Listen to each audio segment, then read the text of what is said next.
রাজপথে অকাতরে জীবন বিলিয়ে দিয়েছে হাজারো তরুণ। সন্তানের গুলিবিদ্ধ লাশ পেতেও সংগ্রাম করতে হয়েছে স্বজনদের। অনেক পরিবারকেই ঘুরতে হয়েছে এক থানা থেকে আরেক থানায়। তবুও সন্তানের নিথর দেহ শেষবারের মতো ছুঁয়েও দেখতে পারেননি। জুলাই মানেই চোখে ভেসে ওঠে ফ্যাসিস্ট সরকারের নির্বিচারে প্রকাশ্যে গুলি করে মানুষ হত্যা, নির্মম নির্যাতন, আন্দোলনে নামা হাজার হাজার ছাত্র জনতাকে গ্রেফতার, গুম। বাবা নেই, ছোট বোন ও মাকে নিয়ে মহাখালীতে সংসার পেতেছিলেন ময়মনসিংহের ১৯ বছরের যুবক শাহজাহান। বৈষম্য বিরোধী আন্দোলনে মহাখালীতে গুলিবিদ্ধ হয়ে ২৩ জুলাই রাতে ঢাকা মেডিকেলে মৃত্যু হয় তার। মায়ের কাছে একমাত্র ছেলের মৃত্যুর খবরের চেয়ে বড় বেদনা সন্তানের ক্ষত বিক্ষত মরদেহ প্রাপ্তিতে, যে জন্য তাকে ৭ বার চক্কর খেতে হয়েছে শাহবাগ, তেজগাঁও ও বনানী থানায়। তাকে হত্যা করেই খাইশ মেটেনি পুলিশের।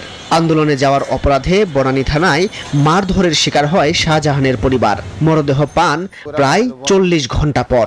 বনানীতে আইসা বলতেছে এটা তো আমাদের কাজ না, এটা তেজগাঁওয়ের কাজ। গেলাম তেজগাঁও বলতেছে এটা আমাদের এখানে হয় নাই, এটা বনানীতে হয়েছে। আবার গেলাম বনানী, পুলিশে লাথি মারলো, কিল মারলো, প্রহার করলো, মানে গালিগালাজ করলো। এরপরে আবার বনানী থেকে পাঠাইলো শাহবাগ আবার পাঠাইলো ঢাকা মেডিকেল পুলিশ বাড়িতে।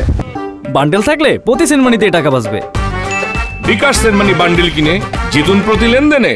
ভারী অস্ত্রের গুলিতে নবম শ্রেণীর শিক্ষার্থী আলভির মৃত্যু হয় মিরপুরে। পরম যত্নে দুপুর থেকে খাবার প্রস্তুত করে রাখা মা খবর পান সন্ধ্যার পর।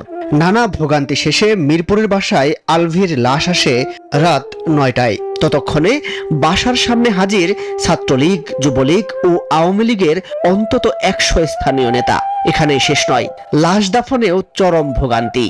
শুধুমাত্র মরদেহ গোসল ও বহনের খাট পেতেই আলভির বাবাকে ঘুরতে হয় স্থানীয় ৩ মসজিদে। তোড়জোড় করে লাশ দাফনের চাপে রাত ১১টার মধ্যে বিদায় দিতে হয় একমাত্র আদরের টুকরোকে।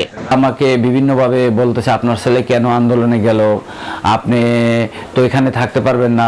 এত চাপের মধ্যেও তখন আমি তবলক মসজিদে পাঠানো হয়। ওখান থেকে তো এক প্রকার যে এরা সন্ত্রাস, এদের গোসল এখানে হবে না। এ তো শুধু দুটি পরিবারের বেদনার নির্মম গল্প। জুলাই মাস জুড়ে এমন অনেক ভোগান্তির শিকার সারা দেশের শহীদ, আহত পরিবারগুলো। মাসুদ সুমন, নিউজ 24, ঢাকা।